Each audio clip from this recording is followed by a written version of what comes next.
Welcome everybody to our first ever Storytime with Michele trivia game. One of our book club members created this game and I thought it would be a lot of fun for us to play together. So question number 1 is, what was the first book Michele read aloud on Storytime with Michele? Was it The Snatch-a-Book, Jamberry, Ellie, or Where the Wild Things Are? Yep, it was Ellie. Dragons love tacos, but never, ever, under absolutely no circumstances, should you ever put what on their tacos? Let's watch the video to find out. Hi everyone, and welcome to Storytime with Michele. Today I have one of my all-time favorite books to share with you. I love reading this book with my kids, and I know you're gonna like it too. So sit back, relax, and get ready to laugh because it's time to read Dragons Love Tacos, written by Adam Rubin and illustrated by Daniel Salmieri. Now stay tuned after the book because I'm going to share with you some fun game and craft ideas that are all related to the story, okay? Here we go. Hey kid, did you know that dragons love tacos? They love beef tacos and chicken tacos. They love really big, gigantic tacos and tiny little baby tacos as well. Why do dragons love tacos? Maybe it's the smell from the sizzling pan. Maybe it's the crunch of the crispy tortillas. Maybe it's a secret. Either way, if you want to make friends with dragons, tacos are key. Hey dragon, why do you guys love tacos so much? But wait, as much as dragons love tacos, they hate spicy salsa even more. They hate spicy green salsa and spicy red salsa. They hate spicy chunky salsa and spicy smooth salsa. If the salsa is spicy at all, dragons can't stand it. Do you see his book? It says, No Spicy Salsa, A Guide to Dragon Cuisine by Alan Puff. Why do dragons hate spicy salsa? Well, just one drop of hot sauce makes a dragon's ears smoke. Just one. Okay, did we figure it out? Is it sour cream, tomatoes, sticky cheese, or spicy salsa? Yep, spicy salsa. In the story The Diver, which coin wants to become a diver? Let's find out. Hi everyone, and welcome again to Storytime with Michele. I'm Michele, and thank you so much for joining me. I have a great story to share with you today. This story is about a little girl who loves to dive. In fact, she is on the diving team and has a big competition coming up. So let's read all about it.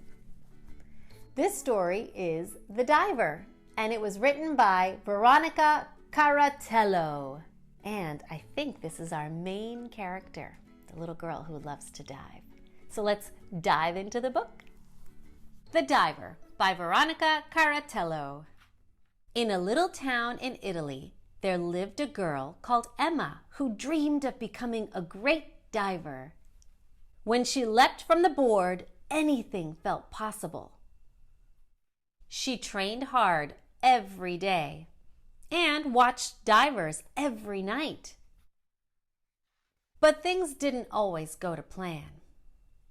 Walking home after training, Emma was feeling low. The big diving competition was in 2 days, and she wasn't ready. Just then, she spotted something shiny on the ground. Dad, look! I found a coin! It's just a penny, Emma. They're useless. But she picked it up anyway. That night, as they all watched the divers on TV, the little coin watched too. In that moment, a dream blossomed in its tiny heart. I want to be a diver too. The bigger coins on the table just laughed. You'll see, I know I can do it. That's a very confident little coin, isn't it? But all night, the little coin dreamed of diving. Emma had no idea that this little coin had a dream of its own. The very next day, she presented it to her friend as a gift, but he didn't want it. She gave it to the pizza delivery man as a tip, but he thought it was too stingy. She even tried to use it in the snack machine at the swimming pool, but it wouldn't accept pennies. So she just... Did you figure it out? Is it a nickel, a dime, a quarter, or a penny? Yep, it's a penny.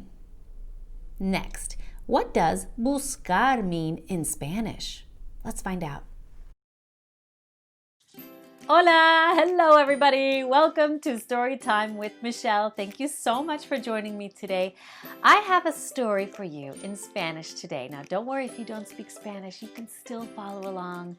The illustrations on each page are very vivid and colorful, and the message comes through. I'm sure you'll like it just as much as I do. The story today is called Buscar, and it was written by Olga de Dios. And let's start by having a look at this colorful and quirky cover. Isn't that fun? That's what drew me to the book when I saw it at the library. I've never seen this book before. Are you excited to have a look? Let's dive in. Buscar, Olga de Dios. What a pretty little bird there. Esta es la historia de un personaje al que llamaban Bu porque estaba todo el tiempo buscando. Okay, what do you think it means? Is it fishing, searching, waiting, or counting? Yep, it's searching. Which story has Michele read over 3 different versions of for Storytime with Michele? Goldilocks and the 3 Bears, The Itsy Bitsy Spider, The 3 Little Pigs, or Little Red Riding Hood? Do you know? Yep, it's Little Red Riding Hood.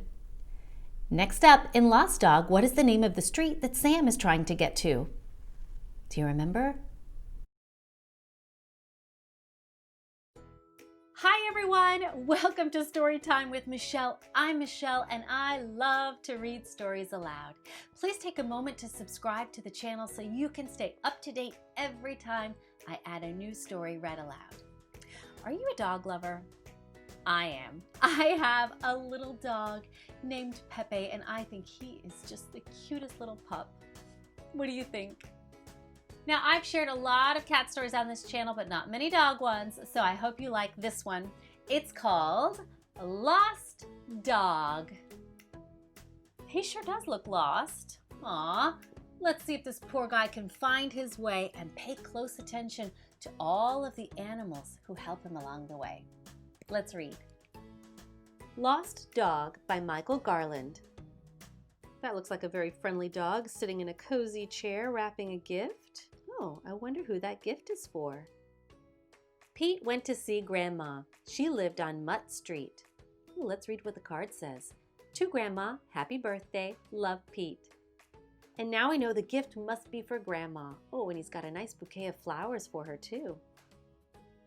Too many cars, said Pete. He got off the road. Boy, that does look like a lot of traffic. Pete was lost. Oh, poor Pete on the top of the mountain by himself. Where is Mutt Street? Said Pete. Did you figure it out? Is it Canine Court, Puppy Dog Lane, Northhound Avenue, or Mutt Street? It's Mutt Street. True or false? Michele has read over 100 stories aloud on Storytime with Michele. True or false? Good job, it's true. In The Ant's Secret, what is the ant's secret? A secret recipe for the perfect chocolate cake, that ants are afraid of the dark, that they wear fuzzy purple polka dot pajamas to bed every night, or how important ants are to the environment. Let's find out. Hi guys, welcome to Storytime with Michele. I'm Michele and I love to read stories aloud just for you. So please take a moment to subscribe to the channel so you can stay up to date every time I add a new video. The story I'm going to read today is about a little teeny tiny creature you probably don't think about too much. Ants. That's right, we're going to read The Ant's Secret. And look at the cover. There's a picture of an ant here, and it looks like he's in one of the tunnels of an anthill. Have you ever poked a stick into an anthill? Maybe in your backyard or at the park, and seen all the ants run out of the anthill scurrying around? Oh, well, let's find out what happens when Jack and Chloe do that in this story. Let's read together. The Ant's Secret by Baltasar Magro and illustrated by Danny Padron. The day began in absolute chaos. General Ant, who was in the deepest part of the anthill, received a message about the imminent danger. At that moment, he was making sure all the food was stowed away properly. He quickly sent an order to all of the soldier ants. He did it by sending a special aroma signal that wafted through the many tunnels and caves in the colony. One of the signals reached the captain, who was guarding the chamber where the queen was busy laying eggs. General Ant hurried to meet the captain. They touched their feelers together and told each other everything that was going on. "We have to do something, or one day these kids are going to destroy us all," said the captain. "Luckily, we're safe down here, and the queen doesn't need to worry." But things were getting complicated. Hundreds of worker ants, together with the soldier ants, were rushing through the tunnels. "Take cover, quickly!" yelled the soldier ants. "They're destroying the tunnels," said General Ant worriedly. "We have to defend the storerooms.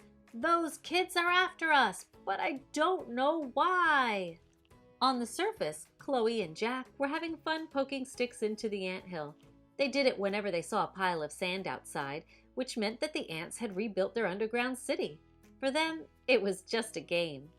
"See if you can squish them, Chloe," said Jack. "Let's try and get them all," she replied. Inside the tunnels, the noise was terrible. The ants were terrified. "It will take forever to fix all this again.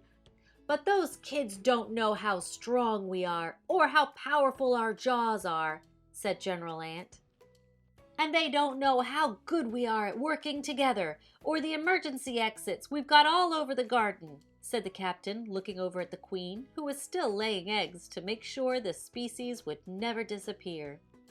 "But we have to think of a plan so they'll leave us alone," said General Ant, as he dodged the clumps of earth that were flying through the air. The next day, while the worker ants were repairing all of the damage, the general and the captain went with a flying ant to visit the queen to explain their plan to defend the colony. "Look at those tunnels, how they've been repairing them. Looks like a lot of work." "Do you think it'll work?"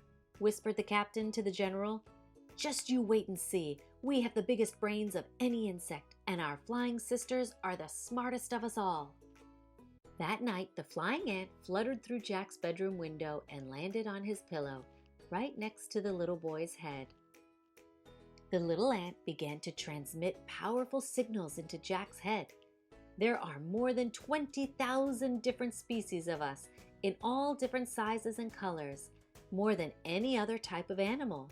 We work as a team to help one another. We're very patient, and we're very, very determined. We help to keep the environment balanced. We clean away and eat all sorts of organic matter and use what's left over to fertilize the soil." Look at them working hard and keeping their place clean. "We eat bugs, even the ones in your garden. We pollinate the plants and spread the seeds. And we even end up as food for lots of different animals."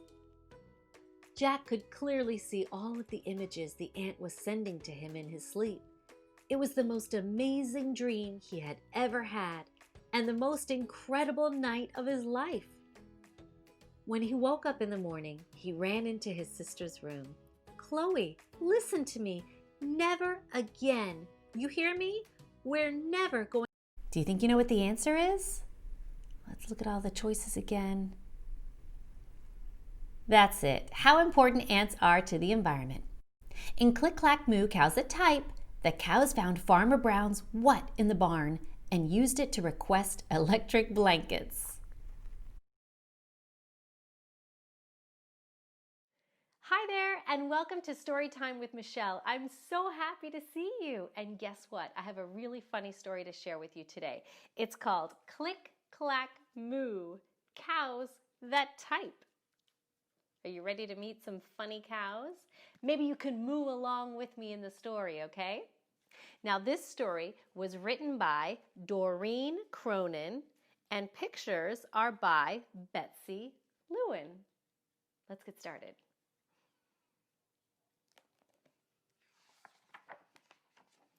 Click, Clack, Moo, Cows That Type by Doreen Cronin, pictures by Betsy Lewin.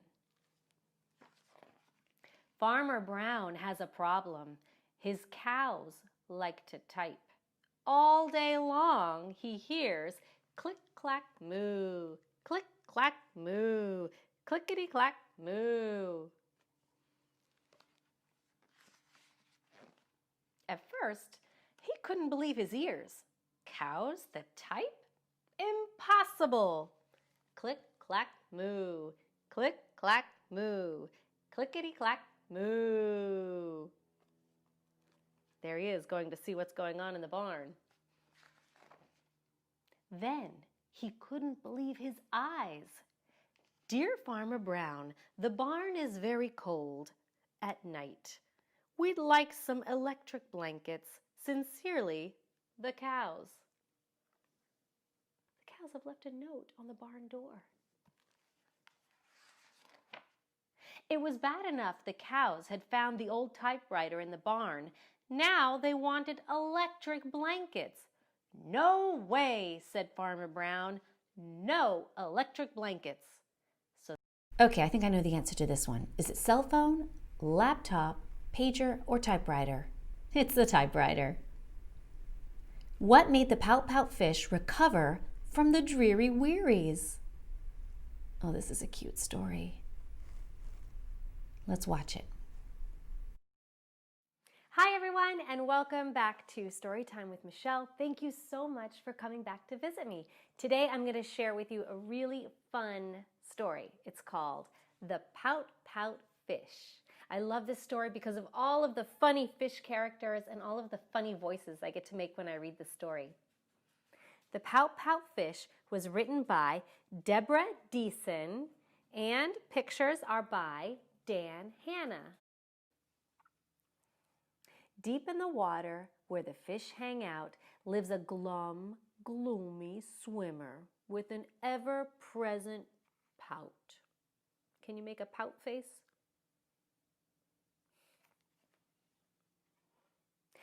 I'm a pout-pout fish with a pout-pout face, so I spread the dreary wearies all over the place. Blub, blub, blub. Along comes a clam with a wide, winning grin and a pearl of advice for her pal to take in. Hey, Mr. Fish, with your crosstown frown, don't you think it's time to turn it upside down?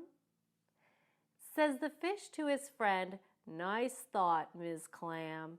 I hear what you're saying, but it's just the way I am. You see the grinning clam there? I'm a pout-pout fish with a pout-pout face, so I spread the dreary wearies all over the place. Blub, blub, blub. Along comes a jellyfish. He floats through the ocean, his tentacles all trailing in a gentle locomotion. Hey, Mr. Fish, with your daily scaly scowl, I wish you wouldn't greet us with a grimace and a growl. Says the fish to his friend, Mr. Jelly, I agree. I'd like to be more friendly, but it isn't up to me. I'm a pout-pout fish with a pout-pout face, so I spread the dreary wearies all over the place. Blub, blub, blub.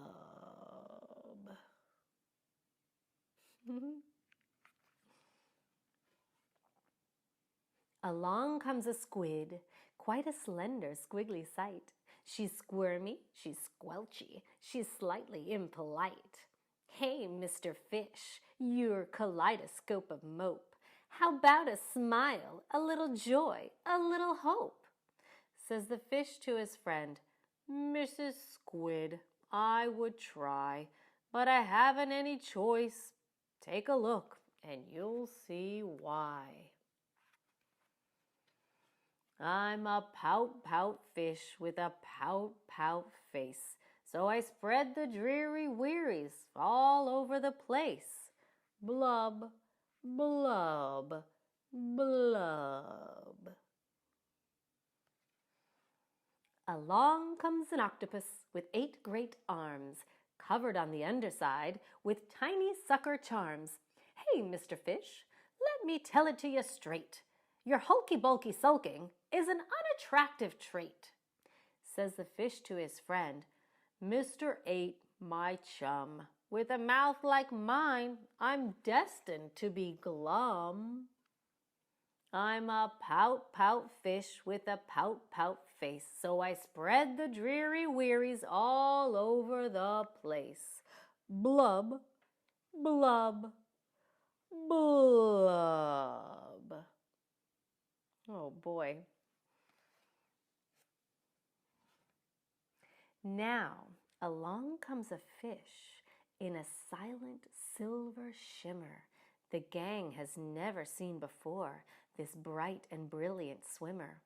She approaches Mr. Fish, but instead of saying, hey, can you see her there?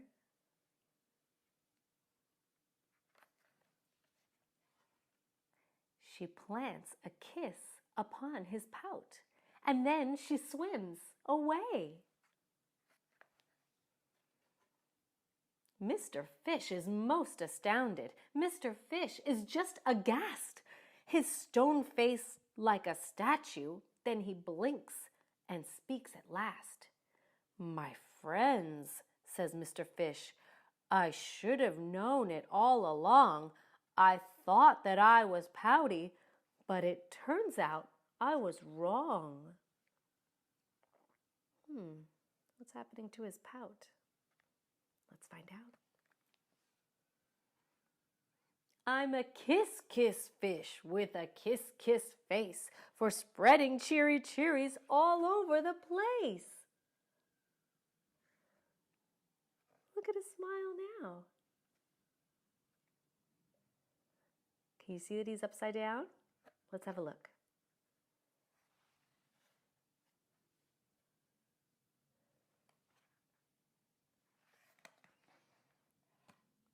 So I'll smooch, smooch, smooch, and smooch.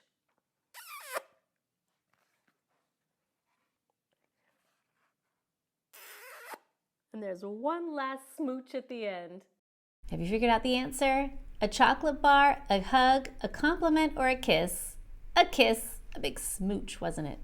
Michele was featured on what major television channel for an interview about Storytime with Michele? Let's see, which one was it? Azteca, Univision, or Telemundo? That's it was Telemundo. What is Old Man Fuquare's favorite animal? I love this story too. Hi friends, welcome to Storytime with Michele. I'm Michele and I just love reading aloud and sharing stories with you. The story I have for you today is a fantastic story written by one of our favorite authors. It's Those Darn Squirrels, written by Adam Rubin and illustrated by Daniel Salmieri. If the names sound familiar, or maybe the illustrations look slightly familiar to you, it could be because you recognize them from Dragons Love Tacos. That's right. Adam Rubin and Daniel Salmieri wrote that book as well. And if you'd like to read that with me, I have a link to it down in the description below. But right now we're going to read about Those Darn Squirrels. And this is a fun and funny book. And I shared it on a Storytime with Michele Live a little while ago. And I thought I would read it now so you could have a closer look at all of the really fun illustrations. Let's read. Those Darn Squirrels by Adam Rubin, illustrated by Daniel Salmieri. On the outskirts of town, at the edge of the forest, there was a little old house. The only thing older than the little house was the man who lived in it, Old Man Fuquare. Old Man Fuquare was so old that when he sneezed, Dust came out. He was also a grump. He hated pie. He hated puppies. The only thing he liked was birds. All summer long, the old man painted pictures of the birds that visited his backyard. There were whirly birds and bunga birds, baba birds. Did you catch that? Was it cats, puppies, squirrels, or birds? Yeah, it was birds. In Olivia the Spy, Olivia walks through the wrong door and ends up where? Hi everyone! Welcome to Storytime with Michele. Thank you so much for joining me today. I've got a fabulous story that I'm going to read aloud just for you. Today the story is Olivia the Spy. We love these books. Our little friend Olivia the pig is such a great character. Let's see what she gets up to in this book. Now, if you have a copy at home, go find it, pull it out, and let's read together. Here we go. Olivia the Spy, written and illustrated by Ian Falconer. One afternoon, Olivia was walking down the hall when she heard her mother talking to her aunt. I'm at the end of my tether. I just finished cleaning the kitchen when Olivia decided to make a smoothie. A blueberry smoothie. Olivia, hearing her name, paused to listen. I told her, don't fill it up to the top. Don't put all the blueberries in, and not too much milk or then it will splatter. Mommy, I know how to use the blender. Guess who had to clean that up? Then, her mother continued, there was the episode with the laundry. I asked her to put her father's white shirts in the washer. Olivia, I said, put them in one at a time or else they'll tangle, and only one capful of soap. Mother, I know how to work the washing machine. Olivia, you put your red socks in with the white shirts, and now the white shirts are pink. I think they look pretty. Well, then, you wear them, which she did. Oh, I wish there was somewhere I could send her until she develops some sense. Some sense? Thought Olivia. I'm the only one in this house with any sense. What else is she saying about me? Maybe I should investigate. She decided to investigate, but she had to be sneaky. Olivia, who had always stood out, now needed to blend in. She might be anywhere. Anywhere. Seriously, anywhere. Note, no mice, zebras, or lamps were harmed during the making of this book. Honestly, she's exhausting. Yesterday, I had to ask her 5 times to clean up her room. If only there was some place where they would teach her to listen. Like military school. Olivia's mother had been planning to take Olivia to the ballet as a surprise, but now she was having second thoughts.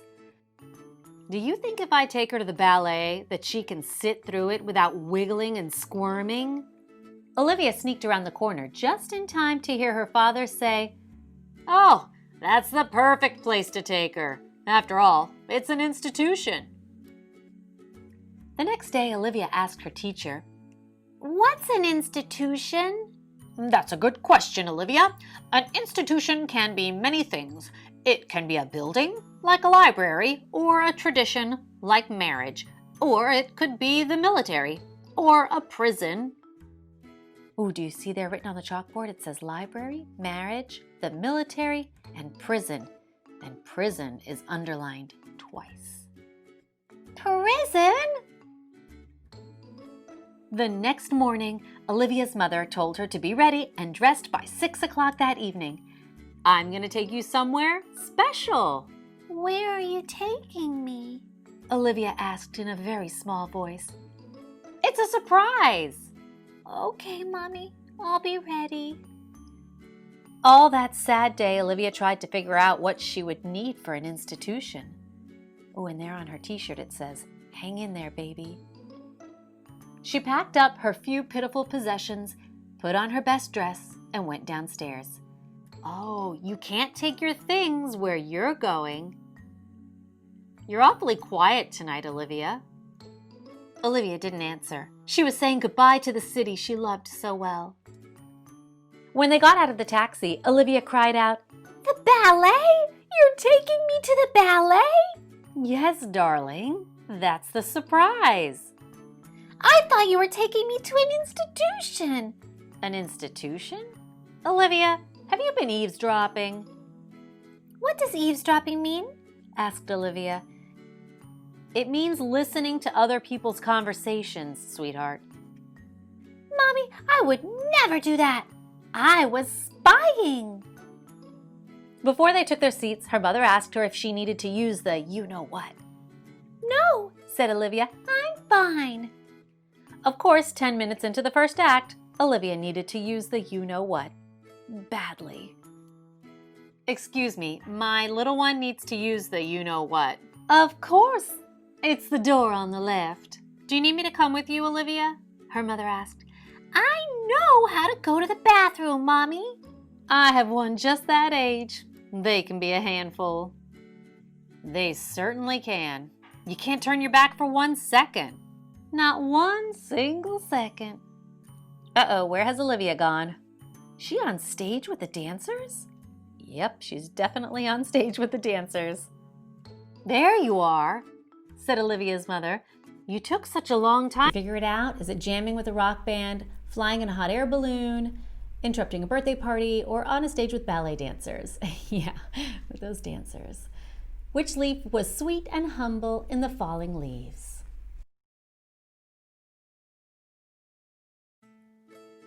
Hi everyone, and welcome to Storytime with Michele. I'm Michele, and I'm so grateful that you've joined me for another story read aloud. The story I'm going to be reading right now was requested by a fan of Storytime with Michele. It's really simple to do. All you have to do is visit me on Facebook and look for Storytime with Michele Book Club and leave your request right there. So here we go. This book today is The Falling Leaves, and it was written by Steve Metzger and illustrated by Jill Dubin. Let's get started. I love the cover. Very colorful. We see a yellow tree, an orange tree, a purple tree, and a red tree. And I love this cloud blowing. The Falling Leaves by Steve Metzger, illustrated by Jill Dubin. It was autumn, and the leaves were ready to fall. "I can't wait," said Red Oak. "When the wind gusts, I'm going to let go and really put on a show." "What are you going to do?" asked Orange Maple. "First, I'm going to fly up to the sky, twirl around 300 times, freeze for a moment, and..." "Then what?" asked Purple Beech. "Dive right into that patch of grass," said Red Oak, pointing to a nearby meadow. "That will be great." "What if the wind takes you somewhere else?" asked Orange Maple. "The wind? Ha!" replied Red Oak. "I'm stronger than she is. I'll fall to the ground just the way I want. You'll see." Here comes the wind blowing. The blue jays stopped chirping and listened to the leaves. And the wind? She stopped blowing and listened too. She'd heard this talk before. In fact, she'd heard it every year. Purple Beech spoke up next. "I'm going to wait for a gentle breeze," she said. "Then I'll let go, glide across the meadow, and spin gracefully like a ballerina. When I'm ready, I'll drift down to that cozy juniper bush over there." Now it was Orange Maple's turn. "I have a better idea," he said. "I'll wait for the moment when the wind is just right. Not too rough, not too gentle. I'll do some loop-de-loops and then swoop up to that robin's nest. I'll turn left, turn right, then tumble over and over until I land on that blue lake." "I think the lake might be cold," said a small voice. It was Yellow Hickory. "Who's that?" asked Orange Maple. "It's me," replied Yellow Hickory. I just thought the lake might be cold on a cloudy day like today." "So what?" said Orange Maple. "Maybe I like floating on a cold lake." "And what are your plans, you skinny little thing?" asked Purple Beech. "I'm going to just let go and relax," replied Yellow Hickory. "The wind has always been nice to me." The wind smiled. "You won't have any ride at all," said Purple Beech. "Yeah," said Red Oak. "You'll fall straight to the ground. And then someone with big boots will step on you," said Orange Maple. As Red Oak, Orange Maple, and Purple Beech laughed, Yellow Hickory quietly cried to herself. Now the wind wasn't smiling anymore. She was huffing, puffing mad. "I think it's time," said Red Oak as he felt the wind begin to gust. The wind blew harder and harder. "Here goes," said Red Oak, jumping off. Whee! But instead of doing what he had planned, the wind spun Red Oak around once and dropped him straight into a mud puddle. "Hey, no fair!" he shouted. "I want another turn." But each leaf got only one ride. That's the way it was. Now it was Purple Beech's turn. "My trip will be much better than that," she announced. The wind blew softly. "Here's my gentle breeze," Purple Beech said. But just as she let go, the wind's soft breeze turned rough, and she dropped Purple Beech straight into the mud puddle right next to Red Oak. "Hey!" shouted Purple Beech. "It wasn't supposed to be like that." Now it was Orange Maple's turn. "Let me show you how it's done," he said, letting go. Like the other leaves, however, the wind quickly spun Orange Maple around and dropped him straight into the same mud puddle. "What's going on?" he cried out. "That's not right." Now it was Yellow Hickory's turn to go. She shook with fear. "I don't want to go," she cried. "I'm afraid." "Don't worry," whispered the wind. "I'll take good care of you." Gathering all her courage, Yellow Hickory jumped. She plunged downward, heading straight for the mud puddle. "Watch out!" shouted Red Oak. "She's coming right this way." But before Yellow Hickory landed in the mud puddle, the wind gently lifted her up higher and higher. "Wow, I'm flying," said Yellow Hickory as she glided through the clouds. The wind took Yellow Hickory on a wonderful ride over mountains, valleys, and rivers. "I've never seen so much of the world," she said. "It's so beautiful." After a long journey, the wind brought Yellow Hickory back to her forest and helped her do loop-de-loops, twirls, glides, spins, and dives. All the other leaves could only watch. So which do you think it was? Orange, purple, red, or yellow? Yeah, it was Yellow Hickory. Which one of these was not heard in Polar Bear, What Do You Hear? Pay close attention.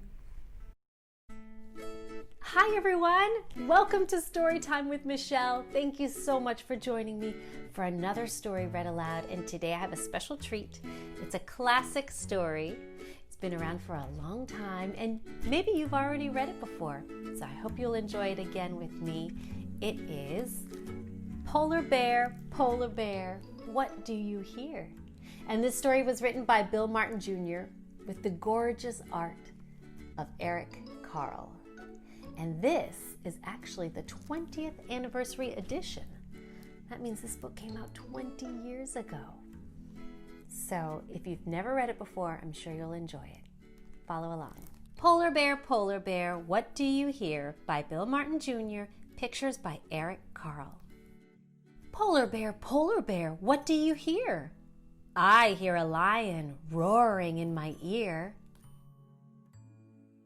Lion, what do you hear? I hear a hippopotamus snorting in my ear. Hippopotamus, what do you hear? I hear a flamingo fluting in my ear. Flamingo, what do you hear?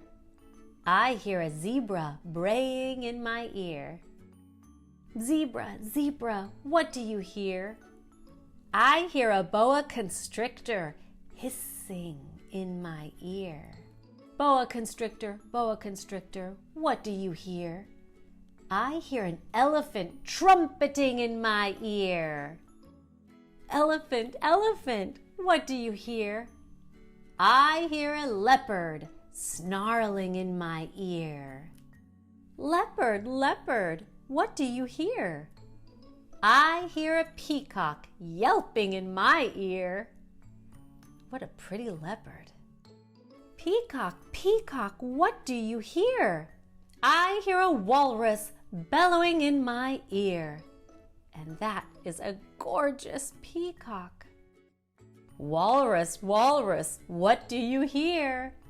I hear a zookeeper whistling in my ear. Zookeeper, zookeeper, what do you hear?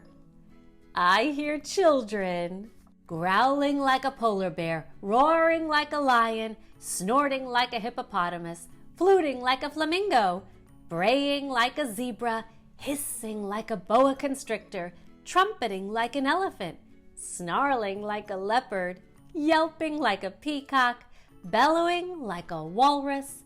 That's what I hear. The end. That is such a... Okay, was it a leopard, a turkey, a flamingo, or a walrus? Yeah, there was no turkey in that story. Fill in the blank.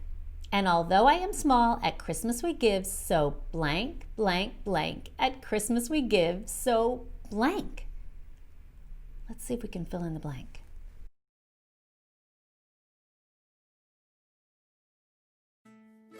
Hi everyone, welcome to Storytime with Michele. I'm Michele and I'm back with you with another holiday story because I just can't get enough of these Christmas stories. So today I have for you Pete the Cat Saves Christmas, written by Eric Litwin and art by James Dean, creator of Pete the Cat. And you guys, I love all of the Pete the Cat stories. I'm sure you do as well. They're just so much fun. He's one of our favorite characters. And this Christmas one is sure to please. So let's get started. Pete the Cat Saves Christmas. 'Twas the day before Christmas, and Santa was ill. In the cold winter wind, he had caught a bad chill. Will Christmas be canceled? Will it come to that? Never, cried Santa. Let's call Pete the Cat. Santa asked Pete to deliver the toys to all the good girls and to all the good boys. Looks like Pete is surfing.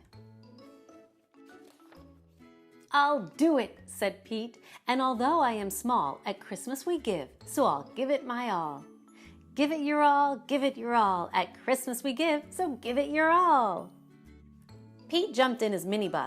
Well, that was pretty fast. Is it sing a song, give it your all, grow really tall, or jump for joy? Yeah, it's give it your all. At Christmas we give, so give it your all. In Fly High, Fly Guy, Buzz's parents keep asking if Fly Guy is blank. Hi everyone, welcome to Storytime with Michele and welcome to week 11 of our Soar into Summer reading program. Congratulations if you've been able to keep up and read all 10 books so far. If you haven't, no worries. There's a link right here to the full playlist of all the stories we've read this summer. Now this week we're reading a really fun book. I'm excited. It's Fly High, Fly Guy. And if you've been keeping up with Storytime with Michele, you know I've already read one of the Fly Guy books already. I'll put a link to that book down below, but I haven't read this one yet, so let's get to it. Ready? Here we go. Fly High, Fly Guy by Ted Arnold. A boy had a pet fly. He named him Fly Guy. Fly Guy could say the boy's name. Buzz. Chapter 1. One day, Buzz said, It's time to take a road trip. Fly Guy wanted to go too. He's too little, said Mom. He might get lost. Sorry, said Dad. Fly Guy stays home. He shut the trunk. Okay, let's hit the road. The family drove and drove. Wow, look at that map.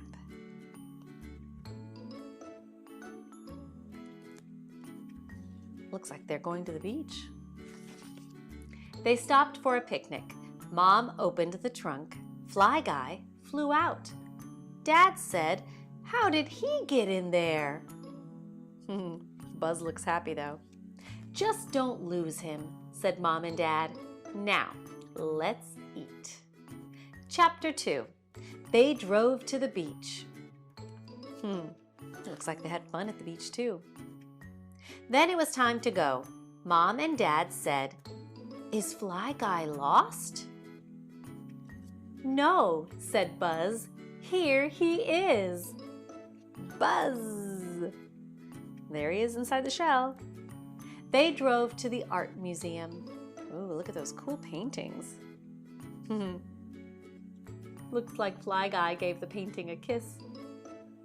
Then it was time to go. Mom and Dad said, "Is Fly Guy lost?" "No," said Buzz. "Here he is." Looks like he was camouflaged in the painting. They drove to the fun park. If I remember correctly, Fly Guy's favorite food is hot dogs. Then it was time to go. Mom and Dad said, "Is Fly Guy lost?" "No," said. All right, what did his parents ask? Happy, seasick, hungry, or lost? Yep, lost. On Read Across America Day, Michele went live on Facebook for the very first time. It was also which popular author's birthday? Mo Willems, Shel Silverstein, Maurice Sendak, or Dr. Seuss? It was Dr. Seuss, that's right. Which two colors were arguing that they are the true color of the sun in The Day the Crayons Quit? Hi everyone, and welcome to Storytime with Michele. I'm so happy to see you. Today I'm going to share with you a couple of books that I bought at the bookstore. Now these books are going to be a birthday present for a very special little girl, and I've already read one of the books, and it was What Do You Do with a Chance? And this is a really sweet book and a very inspiring story. So if you want to hear me read this book, go ahead and check the links down below so that you can enjoy that book. Now, the second book that I bought on my trip to the bookstore today was The Day the Crayons Quit. This is a fabulous and funny story, and this was written by Drew DeWalt. Now, you might have read this book before or one of the other books in the Crayon series. They're fantastic. They're really good. So I'm sure this is going to be a really fun one too. Are you ready? Here we go.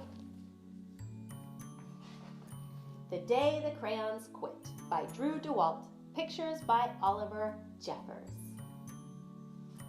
Oh boy, look right here. There's a sign that says, "We're not happy." And the other sign says, "Down with this sort of thing." I wonder why they're not happy. Let's find out. One day in class, Duncan went to take out his crayons and found a stack of letters with his name on them. "Hey Duncan, it's me, Red Crayon. We need to talk. You make me work harder than any of your other crayons. All year long, I wear myself out coloring fire engines, apples, strawberries, and everything else that's red. I even work on holidays. I have to color all the Santas at Christmas and all the hearts on Valentine's Day. I need a rest. Your overworked friend, Red Crayon." There are all of his red pictures. "Dear Duncan, all right, listen. I love that I'm your favorite crayon for grapes, dragons, and wizard's hats, but it makes me crazy that so much of my gorgeous color goes outside the lines. If you don't start coloring inside the lines soon, I'm going to completely lose it. Your very neat friend, purple crayon. The wizard's eating grapes, that's funny. Dear Duncan, I'm tired of being called light brown or dark tan because I'm neither. I am beige, and I'm proud. I'm also tired of being second place to Mr. Brown Crayon. It's not fair that Brown gets all the bears, ponies, and puppies, while the only things I get are turkey dinners, if I'm lucky, and wheat. And let's be honest, when was the last time you saw a kid excited about coloring wheat? Your beige friend, Beige Crayon. Aw, he does look disappointed. Duncan, Gray Crayon here. You're killing me. I know you love elephants, and I know that elephants are gray, but that's a lot of space to color in all by myself. And don't even get me started on rhinos, hippos, and humpback whales. You know how tired I am after handling one of those things. Such big animals. Maybe penguins are gray, you know. So are very tiny rocks, pebbles. How about one of those once in a while to give me a break? Your very tired friend, Gray Crayon. Dear Duncan, you color with me, but why? Most of the time I'm the same color as the page you are using me on, white. If I didn't have a black outline, you wouldn't even know I was there. I'm not even in the rainbow. I'm only used to color snow or to fill in empty space between other things, and it leaves me feeling, well, empty. We need to talk. Your empty friend, White Crayon. And right here it says, White Cat in the Snow by Duncan. Hi, Duncan. I hate being used to draw the outline of things. Things that are colored in by other colors, all of which think they're brighter than me. It's not fair when you use me to draw a nice beach ball and then fill in the colors of the ball with all the other crayons. How about a black beach ball sometime? Is that too much to ask? Your friend, Black Crayon. Come to think of it, I don't think I've ever seen a black beach ball. Dear Duncan, as Green Crayon, I am writing for 2 reasons. One is to say that I like my workloads of crocodiles, trees, dinosaurs, and frogs. I have no problems and wish to congratulate you on a very successful coloring things green career so far. The second reason I write is for my friends, Yellow Crayon and Orange Crayon, who are no longer speaking to each other. Both crayons feel they should be the color of the sun. Please settle this soon because they're driving the rest of us crazy. Your happy friend, Green Crayon. Dear Duncan, Yellow Crayon here. I need you to tell Orange Crayon that I am the color of the sun. I would tell him, but we are no longer speaking. Did you catch that? Which were the 2 colors? Red and orange, red and yellow, white and yellow, or yellow and orange? Yep, yellow and orange it was. What makes Out of the Blue a unique story? Hi everyone, and welcome to Storytime with Michele. And guess what? It's week 5 of our Soar into Summer reading program. Thank you so much for coming on this journey with me. Now this week's selection is Out of the Blue by Allison J. And this selection is a little bit unusual because there's no words in the book at all for us to read. So this is an excellent opportunity for you to come up with your own story to go along with the pictures. So pay close attention to the beautiful pictures. And after I've shared the book with you, I'm going to let you know how you can share your very own story with me. So is it the main character has blue hair, there are no words, it takes place in outer space, all of the words are incorporated into the illustrations. That's it. There are no words. That's it, you guys. Great job if you got all the answers right with me. I think now I'll just type in my name. I'm super excited that I got them all correct. Yes, 20 out of 20. It says here, superfan, mighty, mighty superfan. Absolutely perfect. You got an excellent score. Every single answer was correct. You are a tried and true fan of Storytime with Michele. You've seen every video And you can even quote some of the stories by heart. You watch new videos the second they come out and rewatch them. You are a superfan. Well, yes, I am. And I hope all of you enjoyed playing along with me. I hope you guys are all super fans too. Check out the links below. There's a link for the game so you can play it on your own. There are links to each and every one of the stories featured in this video. Give a thumbs up to the video if you liked it and subscribe to the channel. Thanks so much, guys, and happy reading!